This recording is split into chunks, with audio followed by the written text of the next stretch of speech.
Thank you very much. Thank you and welcome. I'm Father Mitch, Pacwa, and welcome to Thresehold of Hope, a program where we bring you the writings of the church. Before we get started with that, just want to mention that today is the feast of St. Matthias. And as you, hopefully if you went to Mass today or heard Mass on EWTN, the reading from Acts chapter 1 describes how the apostles knew there's supposed to be 12 to parallel the 12 tribes of Israel.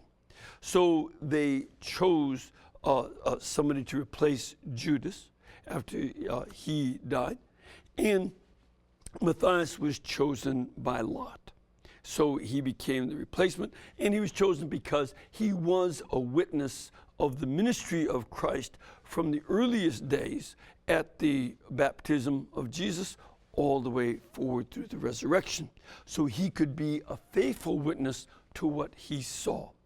And he was later martyred around the year 80 AD. Okay, so, like the other apostles. All right, we are now ready to get with a new document. We finished up Verbum Domini last week. And today I want to start off with Fides Et Ratio. Now, this is by Blessed John Paul. It's one of his later encyclicals.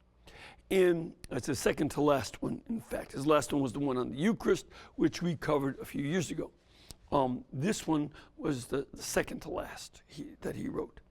And in this encyclical, we're still going to be dealing with important issues for this year of faith.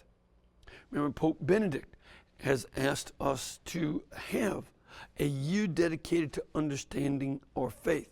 And Fides Et Ratio means faith and reason. And this is going to be about the integration of the two. We have a lot of problems in the world of a wide variety of types. One of them is a lot of people, despite the ability to have a decent education, a lot of people don't use it. And a lot of people don't know a lot of things. They don't know much about secular things. I'm very saddened by how little American history, American civics, the Constitution. And if they don't know those things, especially if they go to government-run schools, they certainly won't know much about the Bible or the faith. So this is, and why is that so important? Why do you want people to know stuff? Because we live in a democracy in the United States and in most of Europe and elsewhere, a lot of democracies. And if the citizens in a democracy do not know what is going on, then they won't make good decisions. They must know the law. They must know the structure of government, and so on. Well, if that's true in secular life, you can be sure that it's true in religious life, where less and less religious knowledge is known. I remember, here's one of these television late-night hosts was on the streets a year ago, and during Holy Week, and says, this is going to be Easter Sunday. What are people celebrating on Easter Sunday? I said, that's about the birth of Jesus in a manger. I think that was in Bethlehem.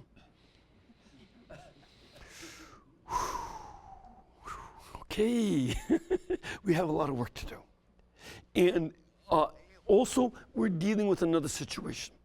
Besides a general lack of historical knowledge and of facts of the faith, if you don't have facts, how will you think? What are you going to think about if you don't know much? Last week, there was a survey of the 100 people you trust the most. Number one was Tom Hanks. And most of the top 10 were other actors and actresses. So, Well, that's disturbing, because actors make their living pretending to be something that they are not. Why do you trust them so much? And, and I had a suspicion that more people spend time reading things from the magazines that you buy when you're doing the checkout, and they know about the gossip of different people's lives who are actors and such. But at the same time, they have great difficulty identifying who the vice president is in survey after survey.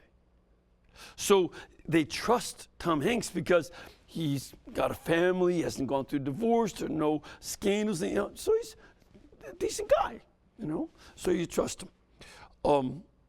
And it's amazing. The president was only number 65. His wife was number 17. And you say, well, why didn't you vote for her? If you trust her more, vote for her. Well, she wasn't running, of course, but still, the point is, I don't know that people know enough about some of these characters, so they're voting for the ones they do read. And if you're not knowing what is authentically important, how will you think about decisions you make in the public forum? That's the concern. And of course, the same applies in religion. Then you also have a lot of people who are attacking faith.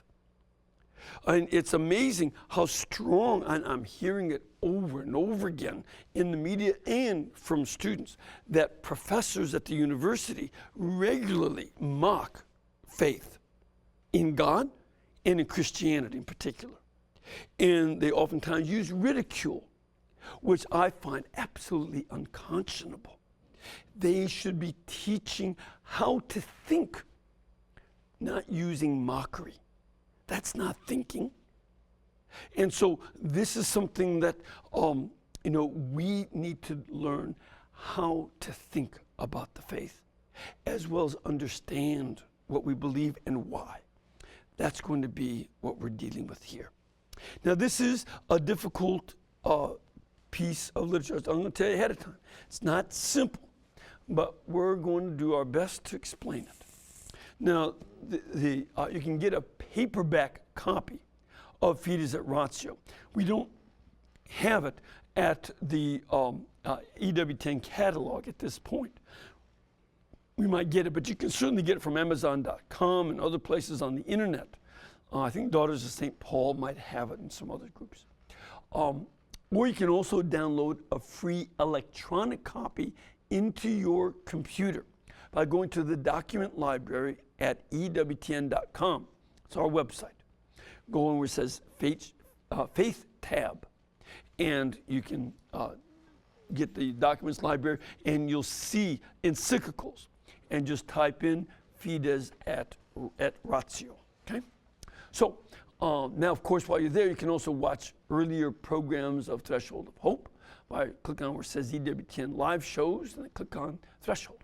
And of course, we want you to be involved and participate. You can come to Birmingham like all these nice people have done from different parts of the country. Or you can also send us a question by writing to Thresehold at EWTN.com. And of course, you can call during the live broadcast, which is on Tuesdays at 2 p.m. Eastern Time Zone.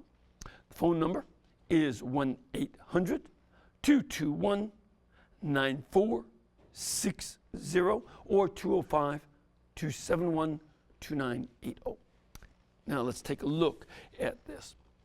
The opening of it, the Pope says that faith and reason are like two wings on which the human spirit rises to the contemplation of truth. So faith and reason are important for understanding truth. And truth is going to be the issue at stake throughout this whole discussion in this encyclical. God has placed in the human heart a desire to know the truth. Now that's, shouldn't need to be said, but it does. Of course, right now we're all very aware. There's a lot of news about what happened at Benghazi and that there are different versions of what was going on. People want to know which one is true. That's what's at stake. They want to know the IRS scandal that's going on. One guy says he knew a couple of years ago. Another they say, we just found out. We want to know which is true. And the president has said that he's going to be very keen on getting down to the bottom of this. So, this is going to be something that he's very interested in making sure we find out the truth. And of course, Congress and all of us must be concerned about what is true. This isn't about supporting one party versus the other. We want to know what's true. And especially when it comes to our rights, or the freedom of the press with the Department of Justice going after the Associated Press and their records. We want to find out who did that. You can't do that. And you can't use the IRS against individuals that you disagree with. Who did that? Because we want to protect the truth is also about morality. Protecting our rights under the Constitution to freedom of a religion, which is first, and then freedom of speech and freedom of assembly and association and freedom of the press. It's all in there. But, you have to follow the order. So that's why we want the truth. And in terms of knowing the truth and why it's important is that it's also about knowing ourselves. That's a key issue in the truth. Who are we? What does it mean to be human? As we're going to see him discuss. Also, it's about knowing and loving God, knowing and loving other persons in the facts that are true about being human. And so that they can also, one of the goals is that we know them so that they can also know themselves. It's another one of our goals. And he mentions as an example, in Exodus 33, verse 18, Moses said, I pray you, show me your glory. We want to know the truth of the glory of God so that then he can understand the truth of human beings. Also in Psalm 27, verses 8 and 9, the psalmist says, you have said, seek ye my face. My heart says to you, your face, O Lord, do I seek. Hide not your face from me. Turn not your servant away in anger. Thou hast been my help. Cast me not off, forsake me not, O God of my salvation. The human being desires to know God. And in that will know more about him or herself. As a matter of fact, we also see, we've heard this reading recently from John 14, verse 8, where Jesus had said, that he's going to go to the Father. And Philip said to him, Lord, show us the Father, and we shall be satisfied. That's the ultimate goal of human life, to see God face to face. That's what we look forward to in heaven.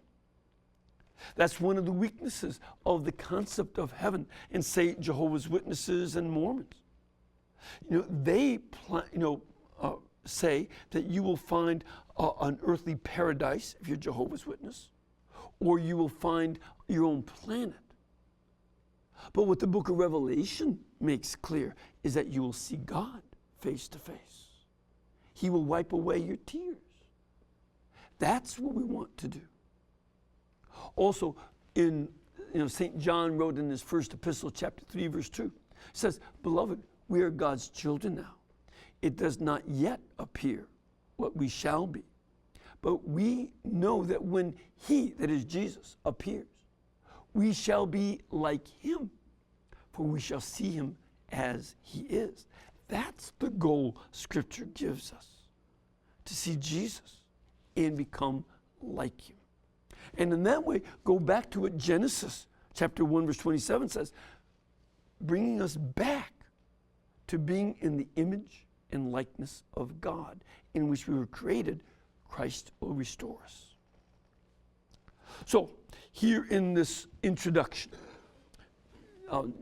paragraph number 1, the title is Know Yourself. Now, throughout the Eastern, the Oriental world, and the Western world, we trace a journey. It's one of the great things about knowing history. History isn't just knowing the dates when Socrates, Plato, and Aristotle lived. If you want to understand history, read them, or at least read what their ideas were and understand their influence. And the same thing in the Orient. Because human beings have been on this journey over the centuries in which they seek to know the truth. And they want to know it more and more deeply. It is a journey which has unfolded within the horizon of personal self-consciousness. Now, this is an interesting idea. Personal self-consciousness. You know, you've heard me talk before about my cats. I have a couple cats. They were feral cats that walked in out of the woods, and I domesticated them. And they're really nice cats, though they still like the woods. They like it. They're quite at home there. And, you know, when they are walking around in the woods, they are simply looking for mice to kill. They want critters. They're looking for gophers. And they're keeping silent. They're watching where they walk. And they keep an eye out for moles and all that. And when they do, they come and want me to congratulate them. They show me their presents. But when they're done, they just take a nap. When they finish hunting for the day and they have enough food, which they get more from me than they do from the moles, but you know, they don't have self-consciousness. They don't reflect, you know, do moles have as much right to live as I do as a cat? That does not occur to them. That is, they're just doing what cats do. Whether they're the lions or little cats, they are doing what is in their nature. And they don't think about it. That's not what they do. We humans have self-consciousness. We are aware of ourselves as persons. That makes us distinctive.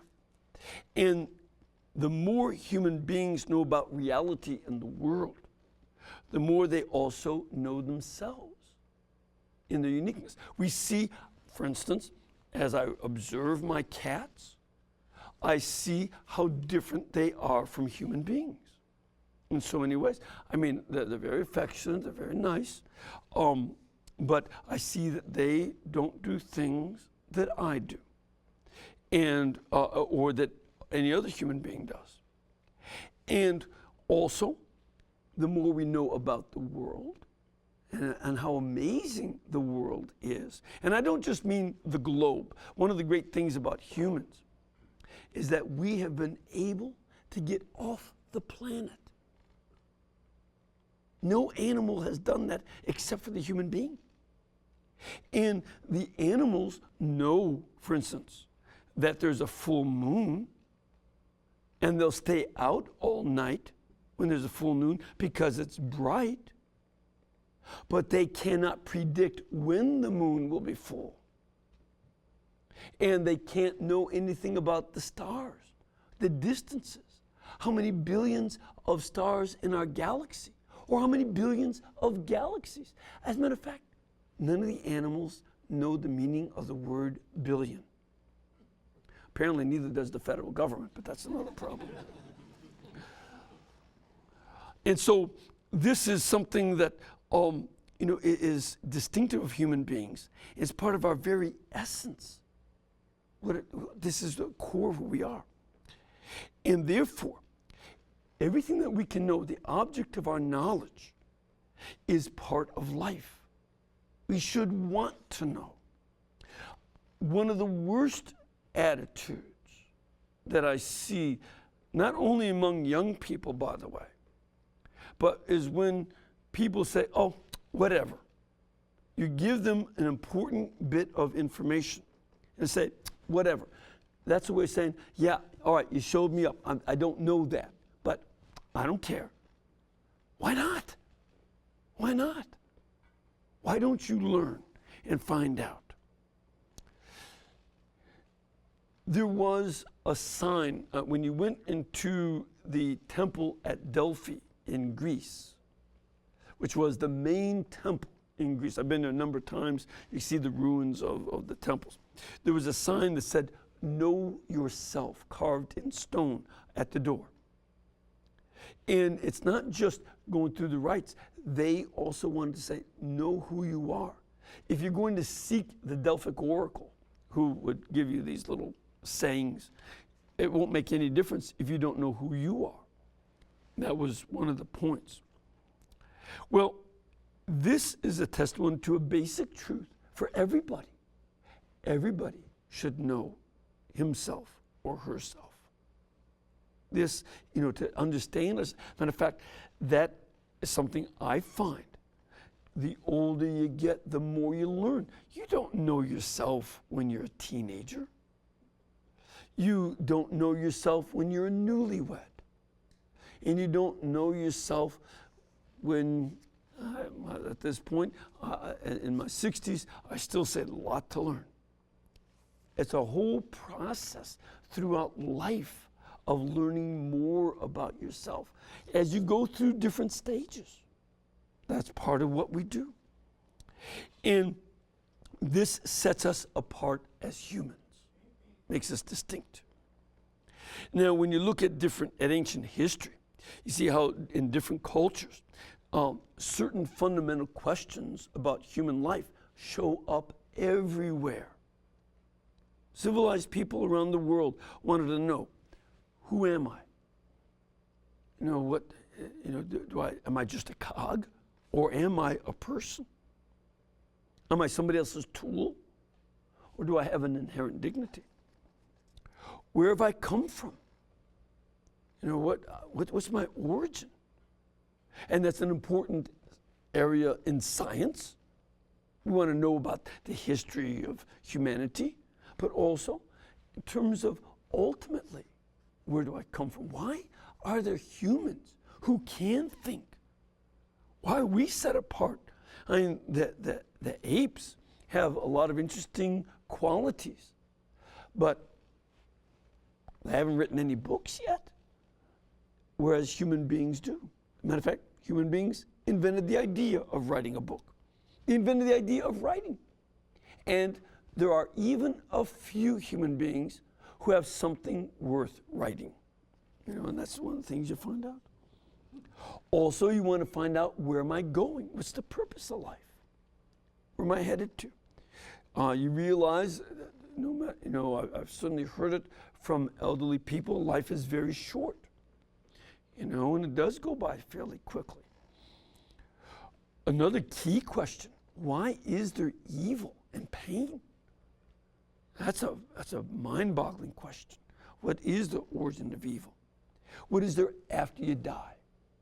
What do you look forward to? Or do you look forward to anything? There are a lot of people who say when you die, that's it. It's done. Okay? So, and we see these questions in the Old Testament of Israel. We see it in the Veda from India, the Avesta from Persia, the writings of Confucius, Lao Tzu in China, Tirthankara and Buddha in Tibet and elsewhere, Homer, the great playwrights of Greece, Euripides, Sophocles, the philosophers, Plato, Aristotle.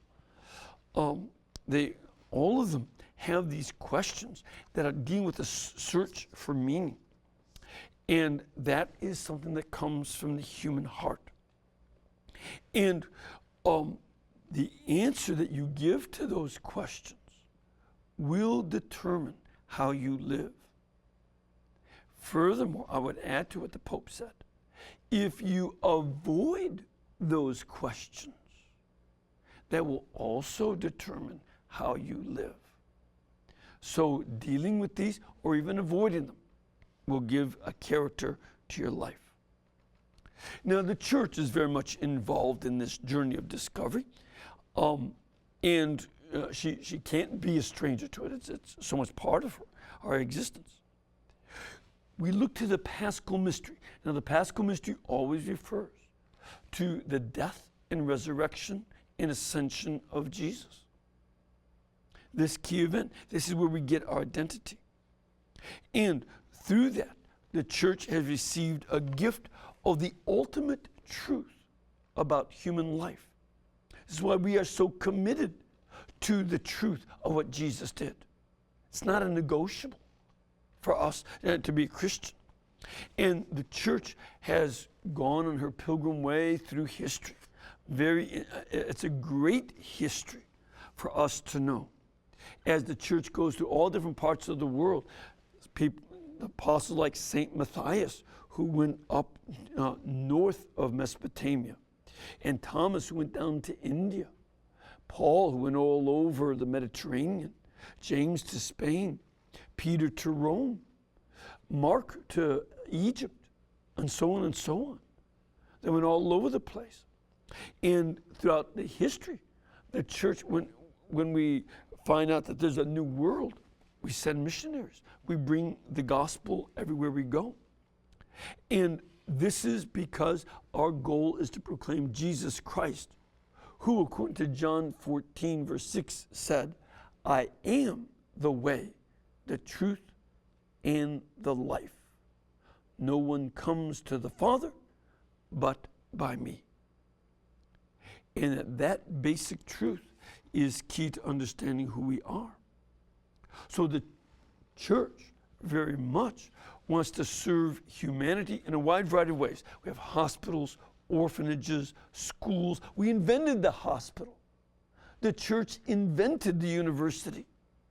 The church invented the mental institution for care of the mentally disabled. In Belgium, we did that at a monastery. And so many other great service institutions come from the church. But another part of the role of the church is what he calls the diaconia of truth. Something he mentioned in Redemptor Hominis. Diaconia is a Greek word. It means service of the truth. The church doesn't control the truth. The truth has its own existence. The truth has its own reality. The church's role is to serve truth. And the Pope had mentioned this in his early encyclical, which we dealt with many years ago, in Redemptor Hominis, paragraph 19, which says, we have become sharers in this mission of the prophet Christ. And in virtue of that mission, we together with him are serving divine truth in the church. So being responsible for that truth also means loving it. Not because of what you get from it, you love it because it's true. And seeking the most exact understanding of the truth in order to bring the truth closer to ourselves and to others in all of its saving power and its splendor and its profundity joined with simplicity. All these aspects are what we seek as we serve the truth. And this mission of serving the truth, on the one hand, makes the church community a partner in humanity's shared struggle to arrive at the truth. People all over the history of the world are trying to understand what is true. And they're seeking it, sometimes with opposition, persecution, etc. And struggle and great learning. Think of how much so many scholars have given up in order to study hard. Meaning, I can't go play baseball because I got to study. Little kids know that, God willing, but this is something that in adulthood they give up much to study deeply, so we can learn the truth.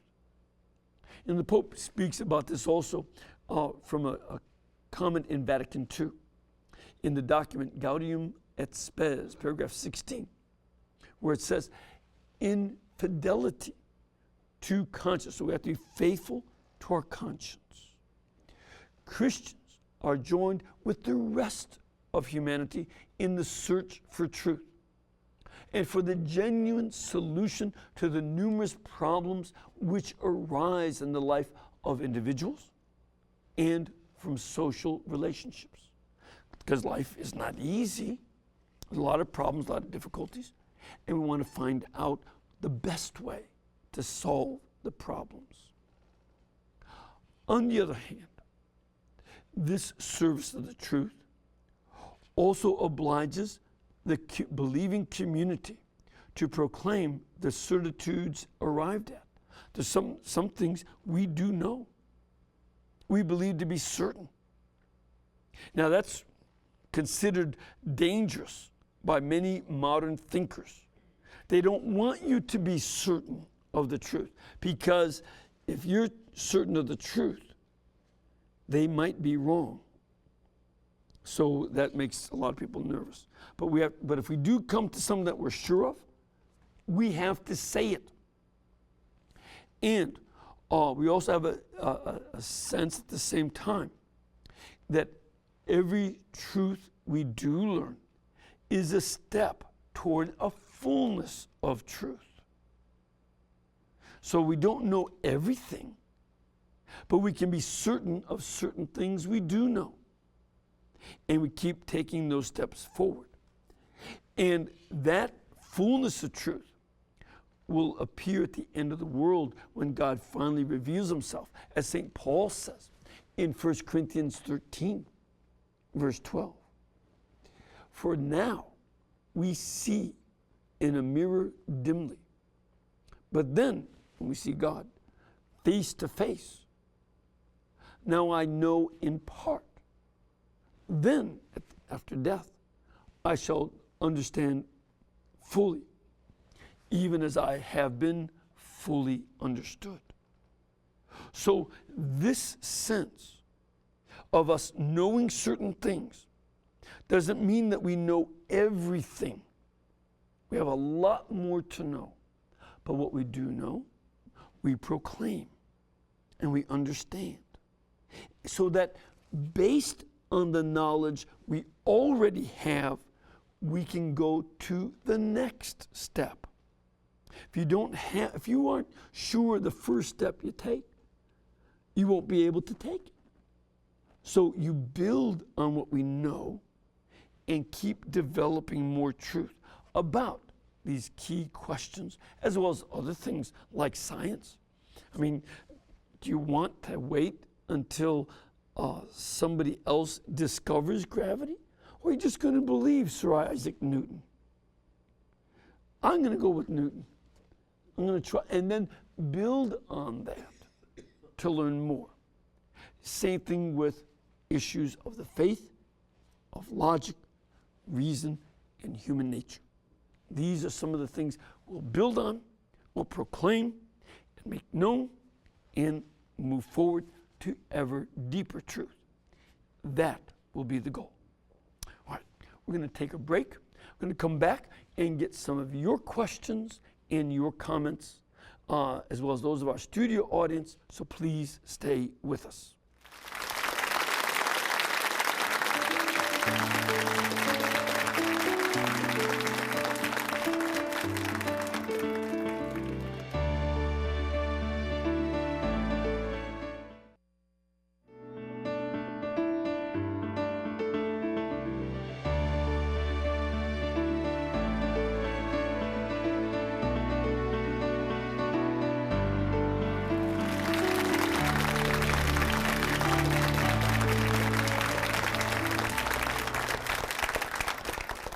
Thank you and welcome back.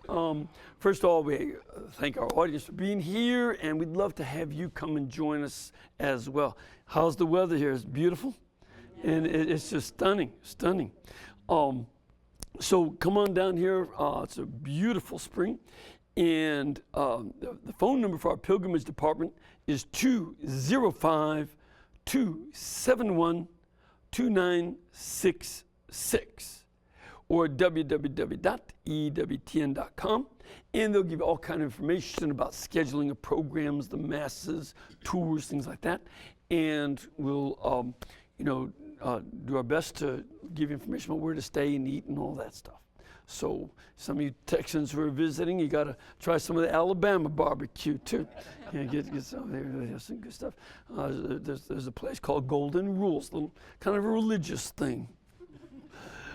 All right, let's start off with a call. We have Mary online. Hello, Mary. Hello, Father Pacwa. How are you today? I'm well. Where are you from? I am from Texas. Where are you from in Texas? Fruitvale. Fruitvale, down by Houston, right? No, it's between Dallas and Longview. Oh, wow. All right. Okay. Well, good to have you here. And what's your question? Father Pacwa, I have a question concerning my son, my middle son. He's 49 years old. Mm-hmm. Anyway, in his young life, he was drawn away from the church by another church. Mm-hmm. I don't know if I want to call it faith or religion. Anyway, he got carried away with that, and now I don't know if he's still in with that church or if he's with a cult. Mm-hmm. Okay? What I'm going to ask you is, he does, like Sunday, Mother's Day, he came and he has, we were talking about, Bible study in church, etc. And he says, let me see your Bible. And I says, okay. And he says, all I need to see is just one verse. That's all I need to see, and I'll tell you whether it's the right Bible or not. And he looked at one verse. I think it was in the book of Revelation. And he says, okay, whatever. You cannot talk to him about the Bible. He says, the Catholic Bible is no good. We're Catholics are not Christians, etc., etc. So I have to make this short. Which Bible is the true Bible? The St. James, the St. Joseph, which I have, the Hebrew, and there's another Bible. I would like to know which Bible is the honest, true Bible of the Catholic Church being the first and only church in my heart and soul. All right, now, Mary, let me ask you this, down the line. Does your son read Greek? Not to my knowledge. Does he read Hebrew? Not to my knowledge. Or Aramaic? Not to my knowledge. Huh. Can you tell him that's the real Bible? So if you want to read, what it says, until he learns Greek, he cannot disagree with what is in the book of our translation of the book of Revelation. I don't know what verse he was referring to, but, to be able to criticize a translation without knowing what the Greek said, he has no basis. And in fact, what he is doing is being a bully. And this is one of the things, you're his mama, and you tell him, boy, I did not raise you to be a bully to anybody, yet alone your mama. So you stop that now. Until you learn Greek, you don't criticize somebody else's translation. That's my first attitude. Secondly, what I would do is, here, let me say in terms of translations, translations have different abilities. They aim for different reading groups. And the King James Bible has, it was an attempt at a good translation in English. It has some ideological issues involved in the way they translated certain things, and we would disagree about certain ways they do some of the translations. But again, I'll go back to the Greek. I taught Hebrew for 9 years, and I read Greek and Aramaic as well. So, I'll deal with the original language and take that on. But it's not a horrendous translation. But the St. Joseph translation is also a decent translation. It's just in more modern English. Whereas the King James was translated in 1611, 2 years after the Catholics came out with an English translation called the Douay-Rheims. We were first. And they, as a matter of fact, the King James actually took part of the Catholic translation and incorporated it into its own edition. So those are okay, but when I'm using English, the most accurate translation I use in English is the Ignatius Bible. Matter of fact, that's the one I've got with me here. It's the Ignatius Bible. It's kind of beat up, but I use it a lot. And that would be the best, because again, when you're translating, you're always dealing with a spectrum between literal and literary. That's the best balance in English. So I recommend the Ignatius Bible. And if your son has any question about the Greek text, please send us an email by writing to Thresehold at EWTN.com, and I'll try to answer what I can when I get a chance to get to it, okay? But tell them to be specific. God bless you. Bless you too, Mary. And also pray for that boy. After you tell him off about bullying you, then say, I'm going to be praying for you, boy, because you obviously need it since you're still acting like a bully to your mom. And that's unacceptable. So learn the fourth commandment. Honor your father and your mother, especially on Mother's Day. Let's take a question from our studio audience. Sir, where are you from? From Ocala, Florida. Good to have you. Welcome. And you're doing an excellent job. I highly commend you. Thank you. Now, my question is, what would have ever happened even to today if Christ had never been crucified? What would it be like today? I wonder. You know, here's one of the things that we have to keep in mind is that the Lord had decided to bring us redemption through his Son so that he can combine two things that are in a constant tension, namely God's mercy and his justice. Now, he did that in a divinely brilliant way by having his own Son come and die as a sacrifice for our sins. And the mercy is that God gave himself. But the justice is that sin deserves death. We see that from Genesis 2. That if you sin, it deserves death. And he combines the justice of a death for the sake of sin and the mercy of infinite God.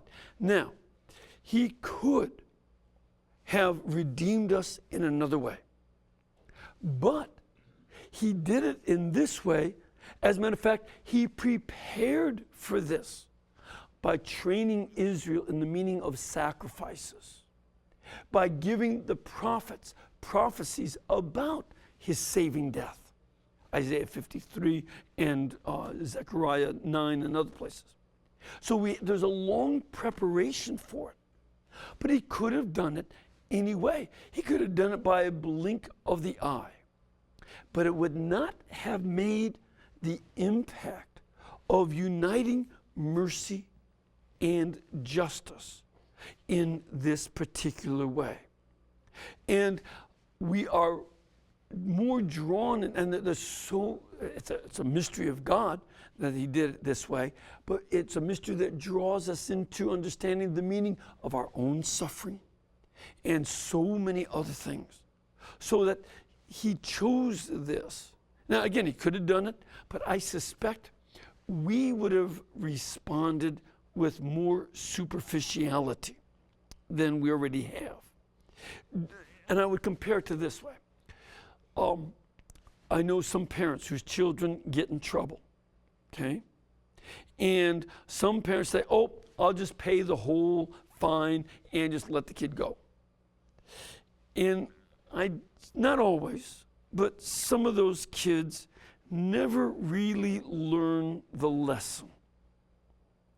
And they just see the father's love, but they don't see the justice that you have to work this out. And, I suspect that if the Lord had done it in an easier way, then we would not have learned about that mystery of mercy and justice combined. And we would have said, oh, I just blow it off. It's no big deal.